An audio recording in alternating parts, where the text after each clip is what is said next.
my voice loud enough? That's right there. No, get up. You're a tall man. You got to jack that up a little bit.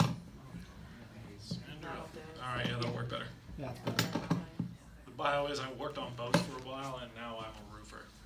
It's short and succinct. The roofer knows the term succinct. Makes you an animal.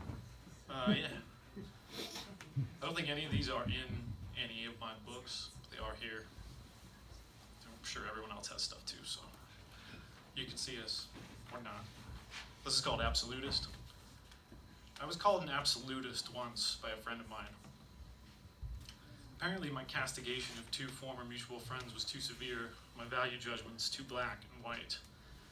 Pardon me if I'm wrong, but I think that fucking your friend's girlfriend for months during your wife's pregnancy and subsequent miscarriage is reprehensible. Being said friend's girlfriend, knowing all of the above, and still fucking a married man for months is reprehensible. Acting as a duo of deceit and using your friend's loyalty and trust to spread and rationalize lies and discontent is also reprehensible. There is no excuse, justification, or rationalization that makes this behavior even remotely acceptable. The married man's own mother was the one who finally told the truth. It is a very clear indication that you fucked up when your own mother exposes you, right? If all of this still makes me an absolutist in your eyes, then I insist on being henceforth addressed in perpetuity as Louis XIV Bourbon.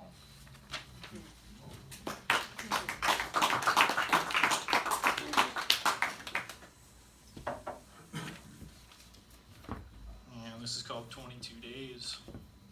Doing my traditional stare at what I'm reading and not looking at people. 22 days I dwelt there in my chrysalis of pain. One, to be drunk and crazy and say things to you that I shouldn't, angry things, born of hurt and rejection. 5 days to be drunk and dejected. 5 days in which you took my dignity, my self-respect, even as you grew ever further away. 5 days in which the sobbing became so uncontrollable that it made me sick, and I still couldn't stop. I vomited while I wept my heart out. Where it was coming from, I just don't know.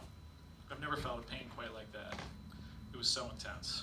I think mostly because I could still see your smile and hear your laugh while you eviscerated me.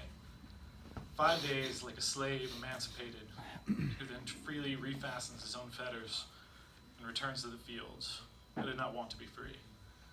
14 days back on my boat, in which I wandered to and fro on barges, devoid of purpose and desire, numb. Even after you emailed to explain, I still didn't understand, nor could I sleep. I left a zombie. 2 days at home, still numb, stable, steadily medicated with Buffalo Trace bourbon, I began to see the other side. On the morning of the 23rd day, I woke up to sunshine, made breakfast like I always did, ate it on the couch like I always did, and realized that you being gone ultimately changed very little about my life, and that it was a beautiful day to go fishing.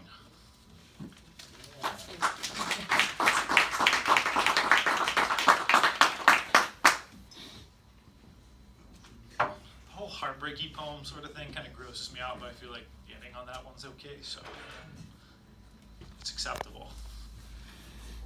This is called Eulogy. This is a eulogy. It begins by way of a question. Have you ever been punched in the face?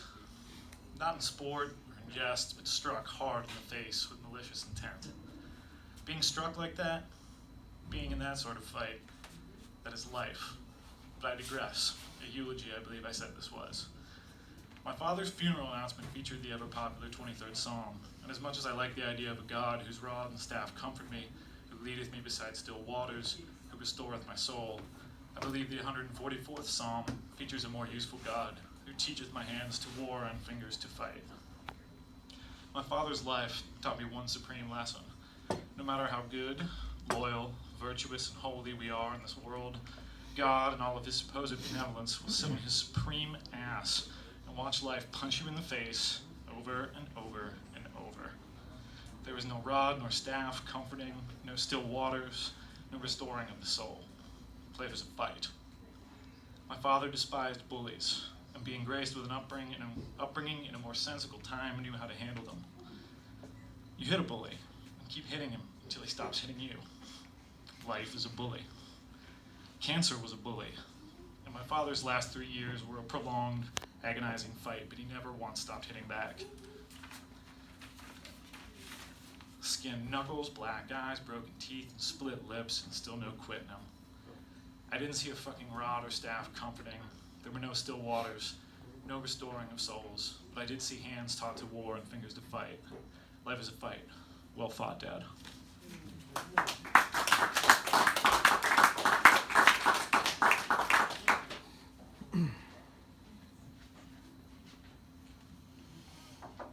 Bringing water up really is a super good idea. This is it, last one. Quick and painless. It's called In the End. In the end, I ask only that you bear me deep into the most sacred chapels of the ancient gods, the sepulchre of the forest, free of pretense and ego, pure. In the end, I ask only that you leave me there in the open. Speak a few strong, true words. Weep for but a moment, only if you must. For this, the end is not truly a time for sorrow. It is the only true rest and lasting peace I shall ever know. As the grass and the trees grow around me, I feed them. As the animals find me in their turn, I feed them also. All parts of me back to their proper place.